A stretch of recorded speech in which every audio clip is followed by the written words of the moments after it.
Исследованиями местных легенд о природе может стать увлекательным занятием для всей семьи. Пройдитесь по лесам и горам, собирая истории, которые передавались из поколения в поколение.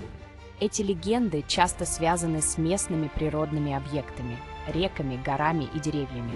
Проводя время на природе, дети могут не только узнать о культурном наследии, но и научиться уважать окружающий мир. Включите в свои исследования квесты, где каждая находка будет подводить к новой истории. Создайте семейный альбом с записями всех легенд, которые вы узнали, чтобы в будущем делиться ими с друзьями. Это укрепляет связь между членами семьи и создает незабываемые воспоминания.